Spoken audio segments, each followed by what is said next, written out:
BDO साहब, आप खुद अपने दिल पे हाथ रख के बोलिए कि मैं जो बोल रही हूँ क्या वो झूठ है?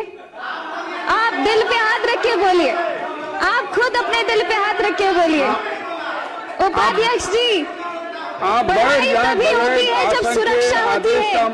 हमारे नीतीश कुमार जी ने समझा कि बिहार के बच्चों को किताब के साथ साथ सुरक्षा भी चाहिए। आप जानते हैं मैं एक कलाकार भी रही हूँ। मैं जब पहले आती थी तो पहले की कहानियां सुनती थी, अरे बउआ 5-6 बजे के बाद गाड़ियों से नहीं जाके छे एना एना कत जेबे कार्यक्रम नहीं भ सके छे। लेकिन अभी बिहार में हम रात भर घूमते, रात के 3 बजे मैं खुद दरभंगा से आई और पटना में अपने घर में पहुंची, बहुत सुरक्षित। और शराबबंदी से लेकर महिला सुरक्षा के लिए बड़े बड़े कानून तक हर कदम पर नीतीश कुमार जी ने अरे आप सुन तो लीजिए मेरी बात।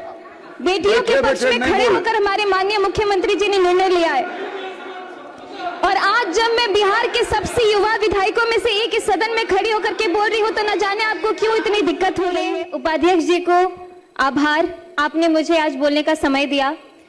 अलीनगर के देवतुल्य जनता के हमार बहुत बहुत धन्यवाद जे हमरा आशीर्वाद दिलखिन और अपन खूब खूब आशीर्वाद दकर हमरा जिता का इस सदन के हिस्सा बनलखिन। आदरणीय प्रधानमंत्री जी को बहुत बहुत धन्यवाद, उन्हीं के प्रेरणा से मैंने राजनीति में अपना कदम रखा। हमारे माननीय मुख्यमंत्री जी को जिन्होंने अपना पूरा जीवन ही बिहार को संवारने में समर्पित किया, उनको बहुत बहुत धन्यवाद।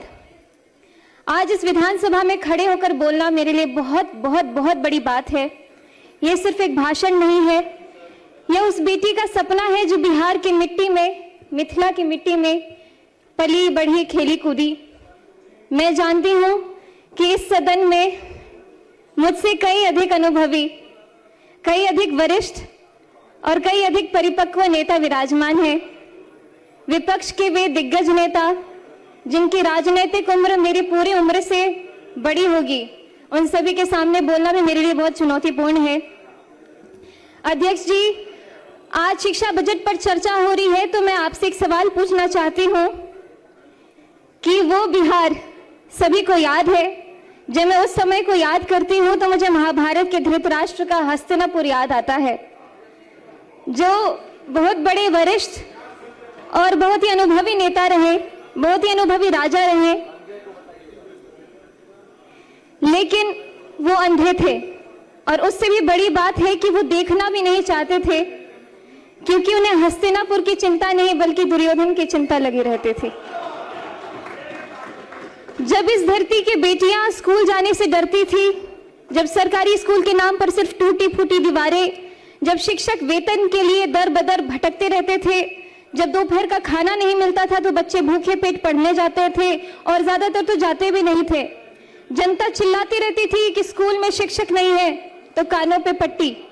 जनता रोती रहती थी कि बेटी पढ़ नहीं पा रही है तो आंखों पे पट्टी।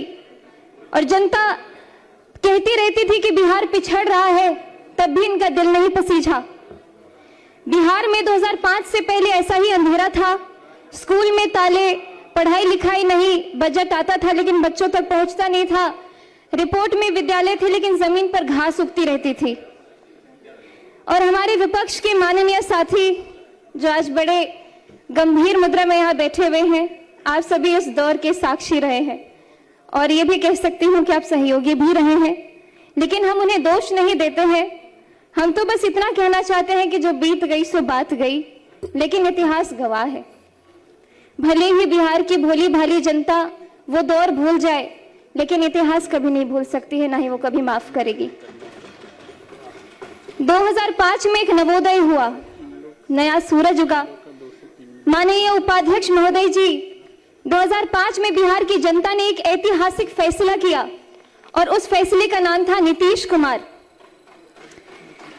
महाभारत में जब युधिष्ठिर राजगद्दी पर बैठे तो उनके राज में धर्म की स्थापना हुई, न्याय आया और प्रजा सुखी हुई।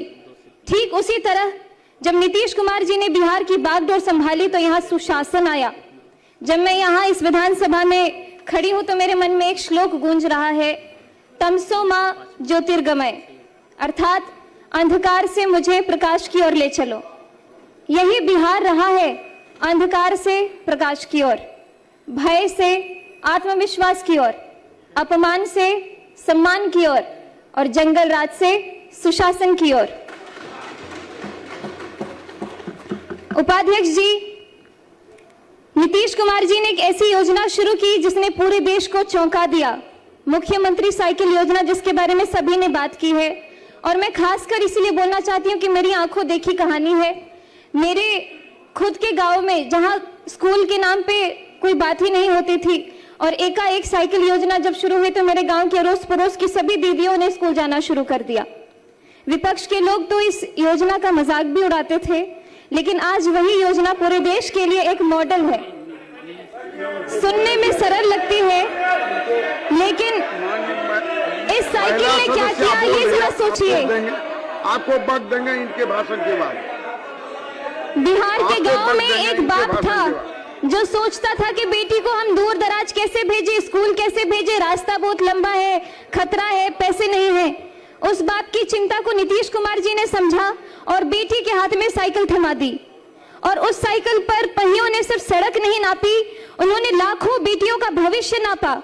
ड्रॉप आउट दर गिरी, नामांकन बढ़ा और बिहार की बेटी ने कहा हम भी पढ़ेंगे और हम भी आगे बढ़ेंगे। मैं भी उदाहरण स्वरूप बिहार के लोकतंत्र के सबसे बड़े मंदिर में आज आप सभी के बीच में खड़ी हूं। अगर मैं 2005 को देख करके, ध्यान करके 2005 से पहले की बात करूं तो संभावना भी नहीं था कि मैं यहाँ पे खड़ी होती या फिर कोई ऐसी उम्मीद मेरे अंदर जगती। बालिका साक्षरता 35%, मतलब 3 में से 2 बच्चियां हमारी अनपढ़ रहा करती थी। टोका टोकी नहीं। उस दशकों की अव्यवस्था के कानून ने न जाने कितनों की जवानी छीन ली। आप सभी तो उसके खुद साक्षी रहे हैं। लगभग 2 दशक बिहार शिक्षा से वंचित रहा। कई पीढ़ियां इसका दंश आज भी झेल रही है। बीडीओ साहब, आप खुद अपने दिल पे हाथ रख के बोलिए कि मैं जो बोल रही क्या वो झूठ है। आप दिल पे हाथ रख के बोलिए, आप खुद अपने दिल पे हाथ रख के बोलिए। उपाध्यक्ष जी, पढ़ाई तभी होती है जब सुरक्षा होती है। हमारे नीतीश कुमार जी ने समझा कि बिहार के बच्चों को किताब के साथ साथ सुरक्षा भी चाहिए। आप जानते हैं मैं एक कलाकार भी रही हूँ। मैं जब पहले आती थी तो पहले की कहानियां सुनती थी, अरे बउआ 5-6 बजे के बाद गाड़ियों से नहीं जाके छे, एना कत जेबे, कार्यक्रम नहीं भ सके छे। लेकिन अभी बिहार में हम रात भर घूमते, रात के 3 बजे मैं खुद दरभंगा से आई और पटना में अपने घर में पहुंची, बहुत सुरक्षित। और शराबबंदी से लेकर महिला सुरक्षा के लिए बड़े बड़े कानून तक हर कदम पर नीतीश कुमार जी ने अरे आप सुन तो लीजिए मेरी बात। बेटियों के पक्ष में खड़े होकर हमारे माननीय मुख्यमंत्री जी ने निर्णय लिया है। और आज जब मैं बिहार के सबसे युवा विधायकों में से एक इस सदन में खड़ी होकर के बोल रही हूं तो न जाने आपको क्यों इतनी दिक्कत हो रही है। माननीय उपाध्यक्ष महोदय जी, अब आते हम आज के बजट पर, और मैं यहाँ में बात करूंगी इस डबल इंजन की जिसने बिहार की शिक्षा को नई ऊंचाइयों तक पहुंचाया है। अपना भाषण कंक्लूड करें। तो मुझे आंकड़ों पे ज्यादा बोलने की जरूरत नहीं है, मेरे सभी साथियों ने बहुत ही जोरदार तरीके से ऑलरेडी अपनी बातें रख दी है। लेकिन मैं अपने क्षेत्र की कुछ जो स्कूल है उसके ऊपर ध्यान देना चाहूंगी, क्योंकि हमारे क्षेत्र के जितने भवन बने हैं स्कूल में, अब तो तेजी से इतने सारे स्टूडेंट्स रोल इन कर रहे हैं कि हमारे लिए भवन की भी कमी हो रही है। तो इसलिए मैं चाहूंगी कि जिस तरीके से शिक्षा के ऊपर बच्चों का भी इतना आकर्षण बढ़ते जा रहा है, लगातार सब लोग अपने दाखिल करवाते आ रहे हैं, तो उस हिसाब से भवन के कमरे भी और बढ़वाए जाए। जैसे कि कीरतपुर में प्राथमिक विद्यालय, गड़ौल कन्या विद्यालय, कुमरौल विद्यालय, प्राथमिक विद्यालय महथौर मुसहरी, प्राथमिक विद्यालय पकड़ी, उच्च माध्यमिक विद्यालय महथौर हरिजन, ग्राम श्री रामपुर टोले के दरगाह में जो कमरे हैं और बढ़ाया जाए, सकतपुर का विद्यालय, लगमा प्राथमिक विद्यालय। अपना आसन ग्रहण करें। बहुत बहुत धन्यवाद।